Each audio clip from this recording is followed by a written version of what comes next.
Hi good afternoon friends. तो मैं आपका विदाउट टाइम वेस्ट किए हुए मैं आपको यहाँ पे सिखाऊंगा कि आप एक ट्रेड मार्केट में कैसे ट्रेड ले सकते हैं। मतलब कि जैसे एक बिल्कुल ही अननोन मार्केट चल रहा है, आपको कुछ समझ नहीं आ रहा है कि बाय करना है सेल करना है, तो आप इस इंडिकेटर को यूज़ करके बहुत सिंपली अपना प्रॉफिट बना सकते हैं और सिंपली बिल्कुल उससे निकल भी सकते हैं। मैं अभी आपको विदाउट टाइम वेस्ट किए आपको आगे बिल्कुल बताता हूँ कि कैसे करना है। तो मैंने ये चार्ट खोल लिया है, आप ये चार्ट देखिए। ये चार्ट है 5 मिनट टाइम फ्रेम पे, ज़ीरोदा पे। तो अब अगर आप देखिए तो कुछ समझ नहीं आता है यहाँ पे। आप देखिए 12:20 पे एक लाल कैंडल बनी है बड़ी सी, तो आपको लगेगा शायद अभी सेल करने का टाइम आ गया, लेकिन उसी की अगली वाली कैंडल फिर से ग्रीन बन गई। तो आप अ, एक तरह से बौखला जाओगे कि करना क्या है आखिर, मतलब कंफ्यूज ही हो जाओगे कि समझ नहीं आ रहा कि अभी तो सेल किया था, अभी बाय करूँ क्या करूँ, स्टॉप लॉस हिट हो गया।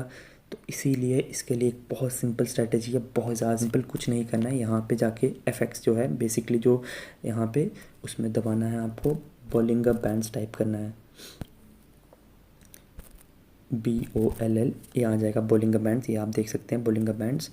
और इसको जो भी है फील्ड हमेशा क्लोज रखनी है, पीरियड 20 और स्टैंडर्ड डेविएशन 2 ही होनी चाहिए। हाँ, बस मूविंग एवरेज टाइप को इस पर क्लिक करना है, ऐसे क्लिक करना है और एक्सपोनेंशियल रख लेना है और डन कर देना है। अब इसमें सीन क्या है? अब इसमें सीन ये है कि बोलिंगर बैंड्स हमेशा रेंज बताता है कि एक एक जो स्टॉक है वो उस टाइम फ्रेम के लिए कितना ऊपर जा सकता है, उससे ज़्यादा ऊपर नहीं जा सकता। तो अब मैं स्टार्ट करता हूँ यहाँ पे। ये देखिए आपको एक शेडेड पोर्शन मिल गया, ये आपको ऊपर वाली लाइन दिख रही है, ये एक तरह से रेजिस्टेंस का काम करेगी, नीचे वाला सपोर्ट का काम करेगी। तो ये एक तरह से ये बता रहा है कि ये स्टॉक इस टाइम पे इस इधर से ऊपर नहीं जा सकता। अब मैं आपको स्टार्टिंग से दिखाता हूँ। देखिए ये स्टार्ट हुआ यहाँ पे 28 का दिन। यहाँ पे देखिए सबसे पहले HDFC ने एक बहुत लंबी कैंडल बनाई, ओपनिंग गैप अप हुई, लेकिन क्योंकि ये बॉलिंगर बैंड से ऊपर था, ये स्टॉक नीचे को गिरा और बॉलिंगर बैंड्स के अंदर आया।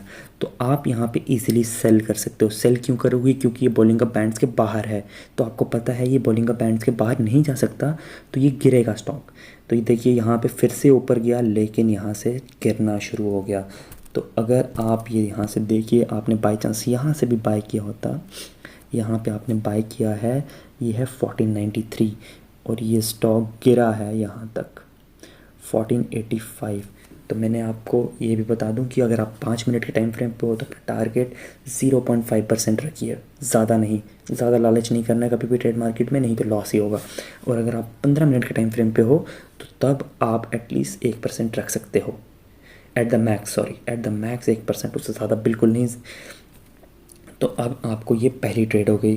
तो अब वापस देखिए, वापस वापस ऊपर गया, यहाँ पे फिर से ऊपर गया, यहाँ पे फिर टच किया और फिर नीचे। अगर आप बाई चांस यहाँ पे पहले से ही आप इसको देख सकते हो कि इसका प्राइस की क्या है, जैसे यहाँ पे ये पहले से ही दिखा रहा होगा यहाँ पे।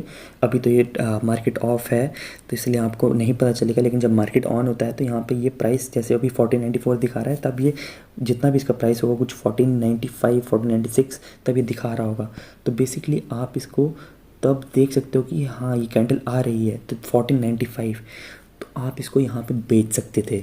यहाँ पे बेचते 1495 पे, तो ये इसने लो फिर से बनाया 1489।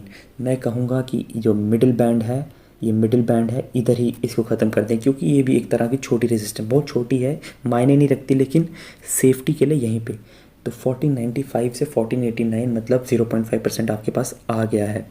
ज़्यादा लालच नहीं करना बिल्कुल भी।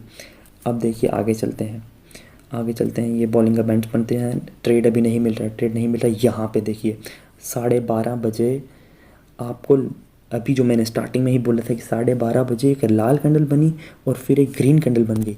तो ये क्या सीन हुआ, कैसे पता चलेगा? आप अगर बॉलिंगर बैंड्स लगाया होता आपने, तो आपको पता चल जाता है कि ये बॉलिंगर बैंड्स के बाहर जा रही है। यहाँ पे आपको बाय करना था, 1480 पे बाय करते।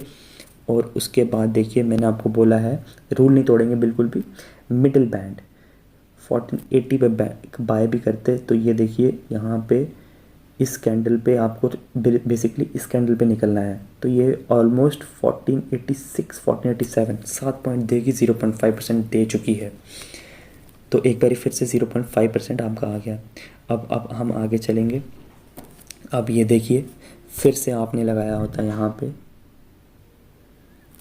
पे लगाया होता, क्योंकि बॉलिंग बैंड्स का अपर लिमिट टच कर रहा है। यहाँ पे लगाओगे 1489, एक ही कैंडल में इसने आपको कितना दे दिया,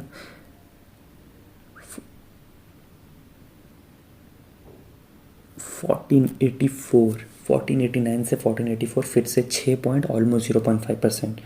तो फिर से वही बात है। अब देखिए, अब यहाँ पे आपको लगेगा कि ये 3 बारी टच कर गया, लेकिन नहीं। आपको अगर आप मान लीजिए यहाँ भी लगाते, ये थोड़ी देर के लिए सस्टेन करेगा। 1492 है, मान लिया 1492 से 1494 गया, 2 पॉइंट आप सस्टेन कर सकते हैं। लेकिन उसके बाद देखना, यहाँ पे देखिए फिर से गिरा और कितने पे आके गिरा है ये, 1489 तक आ गया है। 1492 पे भी, मैं ये बोल रहा हूँ कि 1492 पे सबसे पहली कैंडल ही मैंने ये ले ली है, जबकि आप यहाँ भी लगा सकते थे। डरना नहीं है स्टॉक मार्केट में, क्योंकि आपको पता होना चाहिए ये प्राइस गिरेगा, तो आप यहाँ भी ये लगा सकते हो। इसमें हमेशा अगर एक बात और याद रखनी है, अगर एक बहुत बड़ी कैंडल बने, बहुत बड़ी जैसे ये कैंडल, तो तब वॉल्यूम बहुत ज़्यादा हो जाता है। इसका ये मतलब कि तब स्टॉक बुलिश हो जाता है। और बुलिश स्टॉक के लिए आपको पता होना चाहिए, एक बुलिश स्टॉक के लिए कभी कोई रेजिस्टेंस नहीं होती और एक बेरिश स्टॉक के लिए कभी कोई सपोर्ट नहीं होती। तब आपको इस चीज़ का ध्यान रखना है, तब आपको इसको नहीं लगाना है। अब आप देखिए, अगर आपने यहाँ पे आपको पता चल गया कि बोलिंगा बैंड्स का ख़त्म हो चुका है, यहाँ पे नीचे सपोर्ट पे आ चुका है, यहाँ पे आपको बाय करना था। और ये देखो बाय किया, और ये तो बहुत बड़ी कैंडल, बुलिश हो गया स्टॉक। तो आपने बाय किया ऑलमोस्ट 1485 पे, और स्टॉक ख़त्म हुआ 1511 पे। 1511 एक तरह से ऑलमोस्ट 30 पॉइंट, मतलब कि आपको एटलीस्ट 4% का रिटर्न दिया है। और क्योंकि यहाँ पे देखिए, ये बोलिंगा बैंड से बाहर चला गया था, स्टॉक को नीचे आना ही था, 15.5 पे ख़त्म हुआ है। 15.5 पे यहाँ पे आप देखेंगे ये स्टॉक बिल्कुल बाहर हो गया था।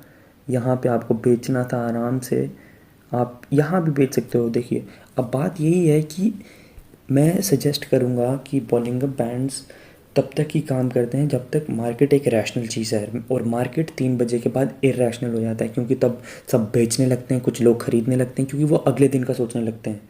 तो इसीलिए मैं खुद पर्सनली दिन के पहले आधे घंटे और दिन के लास्ट के आधे घंटे कभी भी ट्रेड नहीं करता हूँ। आपको भी पता होगा कि इस टाइम पे मार्केट में कभी भी कुछ भी हो जाता है और कोई इंडिकेटर भी नहीं काम करेगा।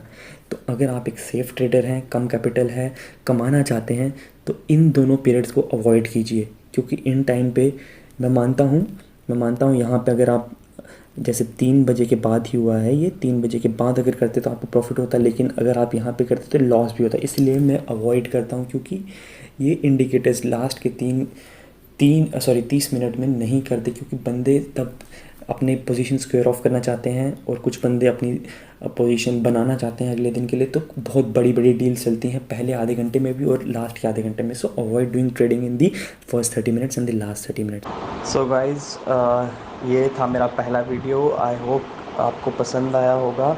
आपको लग रहा होगा मैंने एक ही स्टॉक दिखाया है, लेकिन मैं पक्का एक और वीडियो अपलोड करूँगा जिसमें मैंने बोलिंगा बैंड्स के साथ एक और इंडिकेटर यूज़ किया है जो कि बिल्कुल शॉर्ट ट्रेड देता है। अगर आपको विश्वास नहीं होता तो you can just go and check on to my second video which I will be uploading in 1 or 2 days, and trust me, and if you like my video, just likes and hit the bell button and subscribe please. Thank you all and have a good day.